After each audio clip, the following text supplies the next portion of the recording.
Hello, everyone. Welcome. I'm Philip Beer, coming to you from the No Line podcast. And today's guest is Keith Whyte. He's the executive director at the National Council on Problem Gambling. Keith, welcome. Oh, thank you, Philip. It's really great to see you again. It's really good to sit down with you again. It's been just over 4 years since your Wow. last time we did an interview. Incredible. Yeah, and the world's changed a little bit. Yeah, it's right. So many changes, including on your side, including in the industry, all the trends. So excited to hear what's going on, and Sure. I think we could start with 2024 and just kind of start with grit. I think. Sure. Well, yeah. So as we talked about, I think the first quarter of 2024 is going to be a high water in the history of gambling in the United States, and especially, of course, online and online sports betting, online casino. And here's why. So January 2024, we introduced the GRIT Act, the Gambling Research Investment and Treatment Act, which would be the first federal funding for problem gambling programs. It's a bipartisan bill, bicameral bill. It's in both the House and the Senate. So you're going to see over the first quarter of 2024 a lot of national level discussion about the fact that sports betting has made gambling a national issue.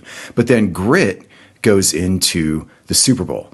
And, the NFL, who is our largest donor now, has invited the National Council to the Super Bowl. We're going to be doing a lot of media at Radio Row in and around the event, which, is all your listeners know, the Super Bowl is being held for the first time ever in Las Vegas. So there is going to be a collision of national and international media attention around sports and gambling.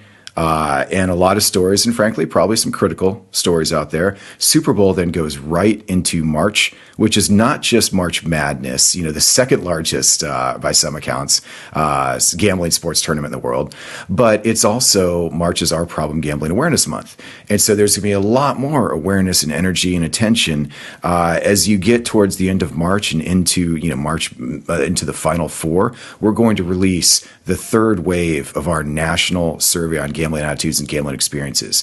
And Philip, I can tell you this third survey will have a sample size of 17,000. So we'll have statistically significant information on every state in terms of the risk and the changes in risk for gambling addiction since 2018, since 2021, and now this third wave will be in 2024. So I think what I would say to you is that there will never be, this will likely be the highest level of attention and intensity to gambling issues that we've had. And there's challenges there, but there's opportunities for responsible gambling as well. Wow, it really puts the industry in the spotlight leading up to the Super Bowl. It's in Las Vegas. Yes. How do you plan for something like this? Well, I think part of our job is to push back against the lazy narratives that somehow everything's bad, that the fix is in, or that no one cares about problem gambling. It's all just revenue.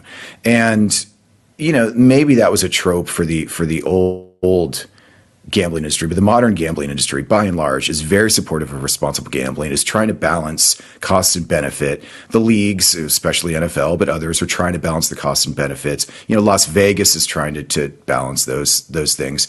So, there will be our narrative is to push positive partnerships. That while everything is not perfect, and we want to be critically constructive with friends and partners, there's a lot of good stories to tell as well. In that we want to shape not just the opinion in the industry, but national public opinion. We want to continue to destigmatize gambling addiction. We want to continue to change social norms so it's okay to have an open and honest conversation about your gambling, even if, gambling might not be the right fit for you at the right time. But so I think that's the challenge. That's the opportunity, though. Yeah, you said it, in controlling the narrative or sharing the right narrative. And for Problem Gambling Awareness Month in March, the theme is going to be every story matters. Yeah. In a perfect world, what should the narrative be around responsible gambling? I think the narrative should be that there's a lot of ability for players to make more informed decisions. and that every stakeholder, everybody in the ecosystem has to do their part to enable players to make more informed decisions. So some of that falls on operators, some of that falls on technology vendors and suppliers. Some of that is regulators, legislators, some of that is the media. But there's a lot of people who can tune their messages or their products to balance it a little bit more. Right now, frankly, a lot of the technology is tuned to, it's cranked up to 11 in the words of the great words of Spinal Tap. And, we'd like to see it tuned a little bit differently, to both enhance revenue, but to reduce risk. And so that's what I think when we talk about every story, in Problem Gambling Awareness Month, we want to highlight, of course, positive stories of people who have either avoided a problem or recovered from problems, people who've found good ways to use the tools available, as well as stories of course, people who've had trouble. And I think one of the things we're going to focus on a lot, and where the national conversation is going, is around young people and gambling. We know that that's where a lot of the risk is occurring among young male online sports bettors. We know that many of them seem to have little, if any, trouble accessing apps that they're not supposed to in jurisdictions they're not supposed to. Many of them are not using the responsible gambling tools. And so there's some really, quite frankly, negative and tragic even stories. And it's not that we want to highlight those because we want to see the blood and gore, but we think it's important that people understand this is a serious issue, and that just because the tools are available, if no one's using them, that's not good responsible gambling. Yeah. And of course, in the media, we do hear the bad stories, but there are also a lot of good stories about people who recover or avoid a problem because they have the tools available. On that note, what are some of the tools that you are seeing working? Oh, as you know, Philip, there's some exciting developments in the industry. Technology can do wonderful things. And so we're seeing a lot more on two fronts. One, creating player responsible gambling tools that are more flexible, that are more customizable, that are more intuitive, and that are much more widely promoted. And so if we can increase the uptake of those tools, which most major operators have, which most major platforms have built in, we're going to protect a large chunk of the at-risk population. Right now they tend not to use those tools. The tool usage is far less than 5%. And for almost every major operator across every U.S. jurisdiction. So the tools are there. It's just awareness and improving them a little bit. But the second major area that we're seeing just tremendous advances in, since you and I talked almost 5 years ago, and even in the past year, is the use of machine learning and artificial intelligence. And it's both exciting to look at predictive patterns, using the data to help determine who may be at risk for a problem, but also, and perhaps even more importantly, delivering personalized, tailored messages and subtle nudges to help gamblers moderate their behavior before they ever develop a problem. So I'm really, really excited about the potential of AI and machine learning to not just detect problems, but to offer subtle interventions that are going to be much more effective than a blunt sort of, hey, Philip, you've got a gambling problem, stop now. There's all sorts of things that would be wrong with that message. And then also, obviously, making the tools that are there a lot easier to use, and frankly, using a lot more incentives. We know in this industry we bonus, quite frankly, at extremely and insanely high amounts in new markets, and being able to send someone a $5 meal coupon or a $10 hat or something would do wonders for the uptake of these tools. So it's exciting though. We're on the cusp of a lot of big change. And you mentioned the subtle nudges, so you're not necessarily calling out right a guest or a player that they're having a problem. Maybe the nudge is what? Take a break, or is it go have there's a calm meal? How does that work? Exactly. I think some of the most effective nudges will be ones that the player never knows. So if the algorithm is tuned well, it can detect that Keith, it looks like, my deposits have spiked by, 200% over the last month. And so maybe I'm going to get served a slightly softer ad. Or they're going to accelerate the amount of times I see the responsible gambling ad versus just the sell, deposit now. There'll be minor interventions, with my experience on the platform, with the targeted communications, And so there could be hundreds or thousands of different iterations of messages that might push me to a little bit more of a back to a more moderate deposit behavior. So it's a lot of stuff that would go in the background, I think, because that's how a lot of marketing is now. It's not explicit. It's tailored. So that's the kind of thing. Yeah. I mean, maybe I'd get encouraged to set a limit or take a timeout, but it might be take a risk quiz or, hey, did you know, here's your statement this month. And, here's what we saw. And if just things have changed, if I got a better job and that's why I'm depositing more because I've got more cash, great. We can, that conversation can move on. Mm.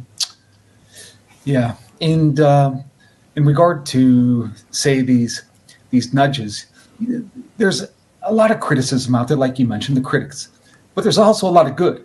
Mm-hmm. And what are you seeing? You're in the front lines here. What are some stories or campaigns that you're seeing that people are saying, wow, this is working. Check this out. Are there any one or two or three that stand out?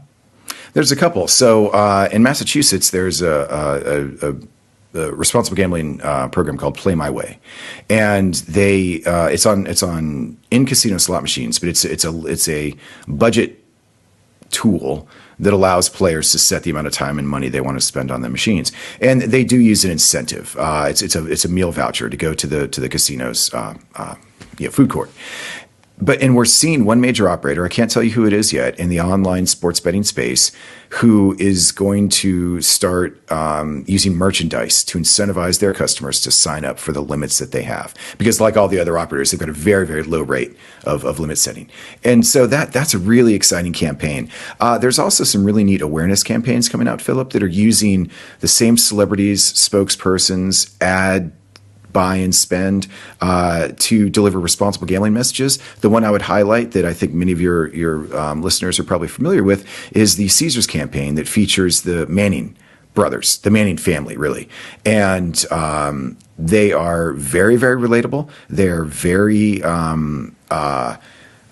they have a very sincere way of delivering a responsible gambling message. It's not just the celebrity spokesperson standing up and reading from a card and parodying the line. I think they really believe it. And I think that ad has been effective. The ad that the NFL did for us with Kurt Warner that's running this season is particularly effective because it's Kurt Warner. And it's because it's aimed at current football fans.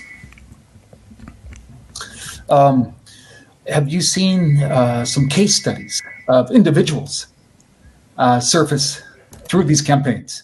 So yes, we have seen some really neat stories of people who've reached out to us and said, I didn't know that I had a problem, or family members who will say, now I know where to go and how to talk to someone in my life who may or may not have a problem. We're hearing from kids who were starting down, young adults, late teen, early adults who were starting down the path of having a problem and said, "Oh, I heard a radio show, I heard a podcast, and I recognize that I'm having those same patterns of behavior, but I'm not waiting until I hit bottom. I haven't drained my college fund yet. I'm moving home after my first year of school because I've lost all my first year funds, but I haven't lost my entire college scholarship yet. And so I can reset, and then I'm going to go back and go to college." So that's one specific experience that I've heard. But I did a lecture to 40 high school juniors through a service league, and I asked how many of them had gambling apps on their phone. 36 of the 40 17-year-olds said they had a gambling app on their phone. But what I want to emphasize, and this point gets lost in the media all the time, is that the vast majority of those apps were likely not legal regulated sports betting apps. They may have been social casino or prediction games or illegal offshore. And so I think that's another thing that we have to talk to our friends in the industry quite honestly about. While the legal regulated folks are probably doing a very good job with responsible gambling, they have a lot of competitors, co-travelers, folks that are in the little bit more gray space, the less regulated space, even daily fantasy, social casino, that are giving the entire industry a bad name. And I think that's a real challenge because public press and politicians do not distinguish. They say, "Oh, gambling app bad. These 17-year-olds have gambling apps, so that must mean, the industry has a problem." And it's not it's a little bit subtle and nuanced. We know that inside the field, but they don't. So the industry really needs to help do a better job of cleaning up the folks in the gray spaces, which sometimes are gambling companies themselves. Keith, that's almost a good case for legalizing gambling throughout all states, and offering more tools for people to get help. On that note, when it's not in the gray area, when it's done right, what are some mechanisms out there to offer a player help? There's more help than ever available in the United States. The safety net is still a little bit patchy. There's still areas where there is no public funding for problem gambling, including some quite large states like Texas, some very small jurisdictions like DC, which has been at the forefront of online gambling. But by and large, where we're seeing tremendous growth in help seeking is, again, through technology, and it's through text and chat. So while calls to our national phone 800 Gambler have continued to increase year over year, we're seeing much bigger growth among text and chat, which should be obvious to anybody because this is how the younger generation communicates. And we want to make sure that the same way people are able to access their gambling through their mobile phones, they can also access help. And so we've saw in the last 3 years almost over a 500% increase in chats to the 800 Gambler. And so that gives us a lot of hope that we're reaching a lot more people and that people are feeling free to reach us through these newer communications channels. Can you elaborate further on 1-800-GAMBLER? I was not even aware that you could text because you think 1-800 is a phone call, but in fact it is a text if you want it to be. Exactly. So we've done a lot in the past couple of years to modernize the helpline. 800 Gambler is the national helpline. It has text and chat available. It's 24/7, 365 days a year. With major funding from the NFL, we've been able to expand the technological resources behind that helpline. And we just want everybody to make sure that they know that 800 Gambler works a lot like 911 in the United States, where you call one place and then you're distributed to a network of state or local help centers that provide that on the ground help and services and support. So the 800 Gambler itself is not, we don't answer those calls directly. It's just a more efficient means of routing people to get the help they need on the ground level. So it works with this existing framework of state-based help system. But yeah, the volume is surging, and that when in some ways helpline calls, while it might indicate that there is a higher level of gambling problems, it definitely indicates that there's more awareness of the number because there's more people who are seeing it and calling it. And there again, the industry is the major source of calls to 800 Gambler are from people who get the number through their gambling operator. So the industry is doing a really good job at promoting 800 Gambler as a means for people to get the help that they need to get. So I think helpline calls in many ways are a good thing. Although they can be indicative of higher rates of problems, they're definitely indicative that more people are seeing and calling the number. And there's lots of good reasons that that people should call that number, or text that number, or chat to that number. and all these resources will be listed in the description to either the podcast or in the video description. Keith, can you tease us a little bit about what's coming up with Super Bowl and March Madness and some of the things that you're excited? I know you're producing a lot of this, but what are you most excited about in regard to how we're going to share awareness about responsible gambling?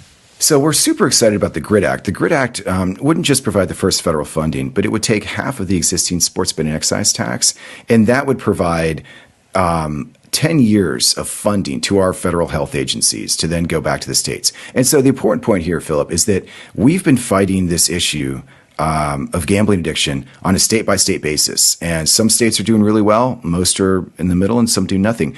Getting federal support over a 10-year period is going to allow us finally to get to best practices. So each state doesn't have to figure it out on its own. Each person doesn't have to go through that journey. So GRID Act is transformational in our industry. It is truly one of the biggest things that will make gambling in the United States safe and sustainable. I can't overstate the importance of that. And then, you're going to have a lot of media coverage around the Super Bowl, and I think most of it's going to be positive. There's going to be some critical stories out there from groups like 60 Minutes, perhaps, and others. But I think by and large, there's some real positive narratives, and the industry can really come together and try and unite behind doing more about responsible gambling. So I'm excited. I think there's a lot of opportunities to have that conversation. It has to be a sincere conversation. The time for lip service has passed. There's a lot more national scrutiny. There's a lot more folks that are. It's not just they're saying stuff, but they're showing advocates what they're doing. And I think that's a critical turn. But I think the industry's made that turn in general. There's still a few folks out there it's kind of lip service, but more and more you're seeing concrete actions, dedicated funding, public reporting transparency, and that can only be for the good, because that's going to help everybody learn and grow. And there is this underlying enthusiasm in the industry, whether it comes from a payment company, an AI company, UNLV, ESPN. It's coming from all different angles where the people involved, and when I'm speaking with people involved, there's an interesting kind of almost inspirational / passion that you get when discussing this topic that's real, it's genuine.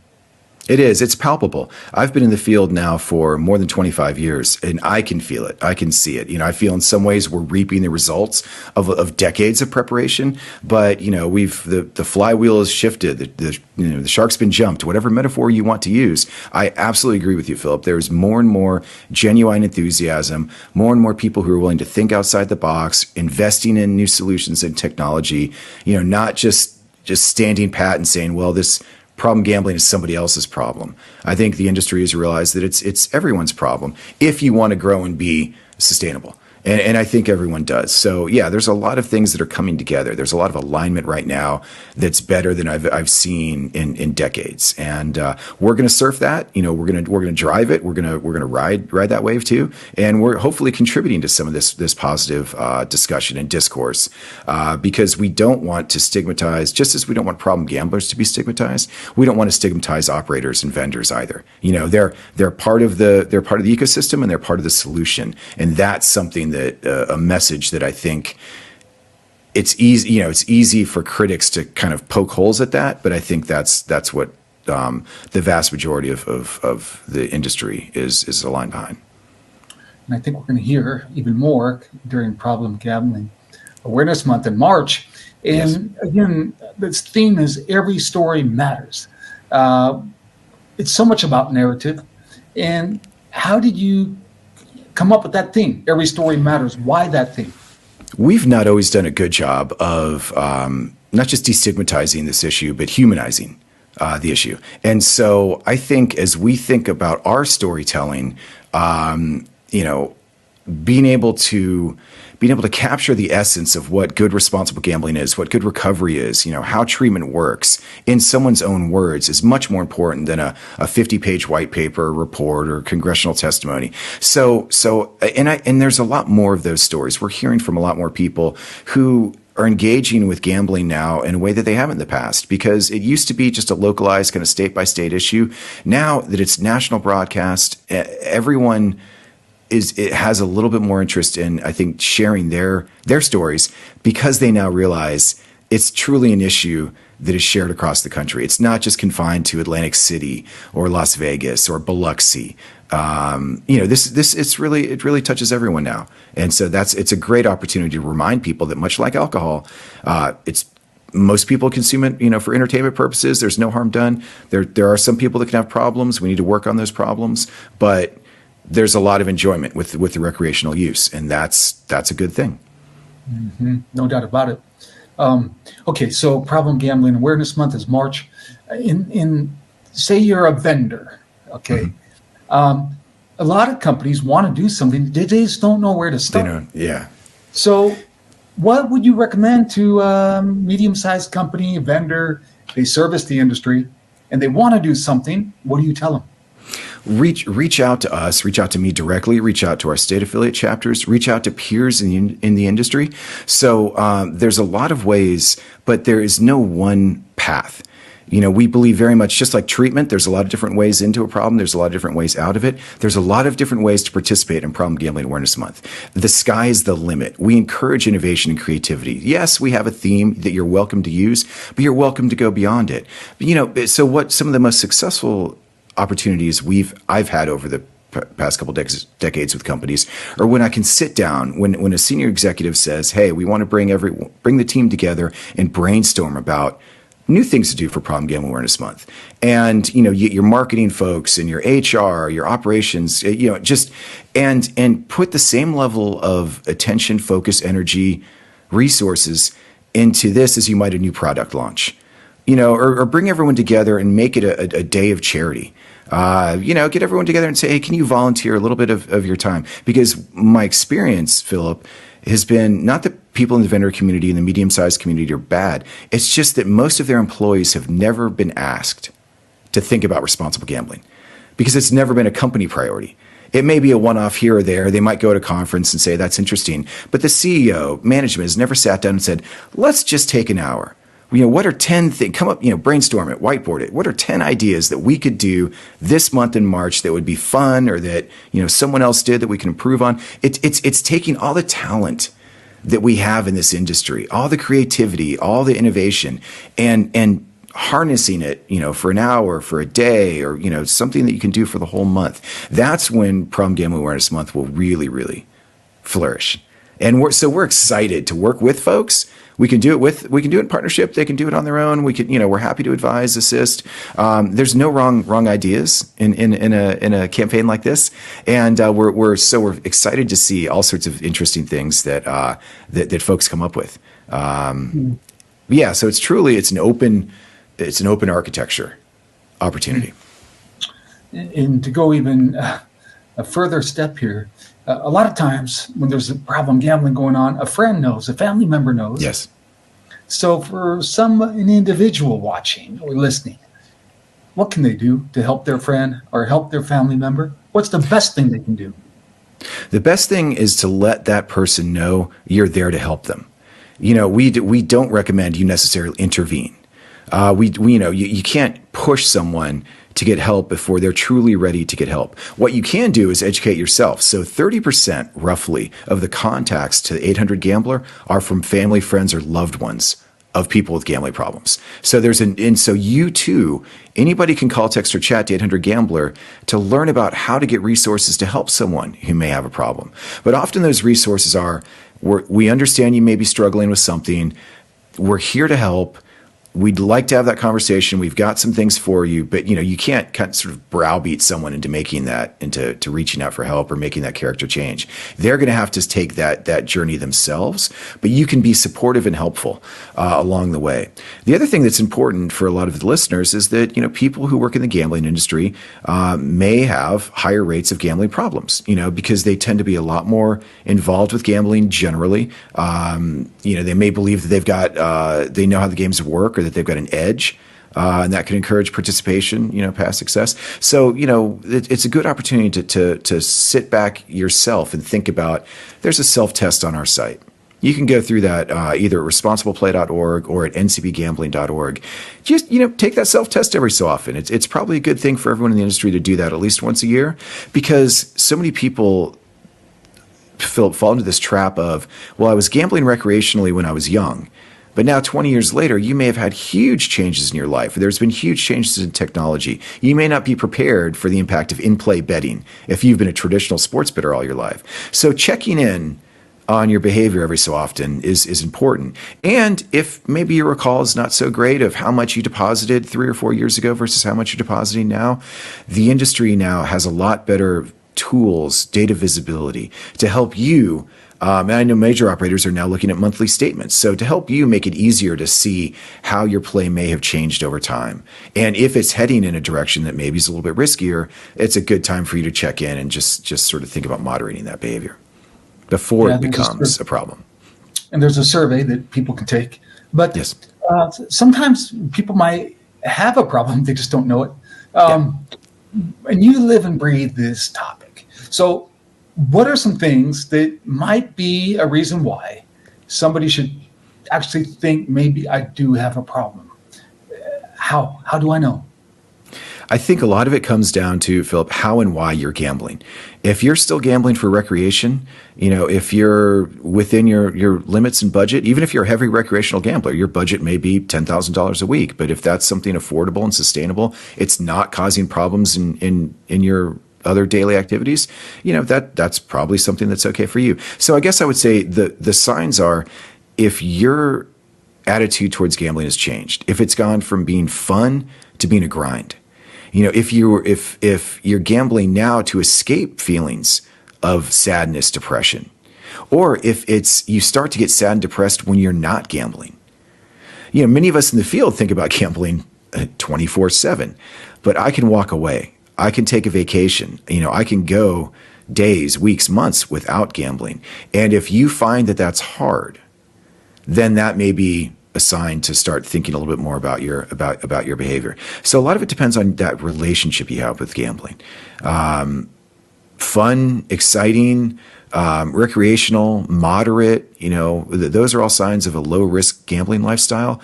But if you're constantly on the edge, and of course, if gambling's causing financial problems, emotional problems, work problems, but if your relationship with gambling is negative, it's aggressive, I've got to grind out this next dollar, I don't know where I'm going to get the money, or I can't stop thinking about that last hand, I should have folded, or I should have, those things can be signs of a relationship with gambling that's higher risk.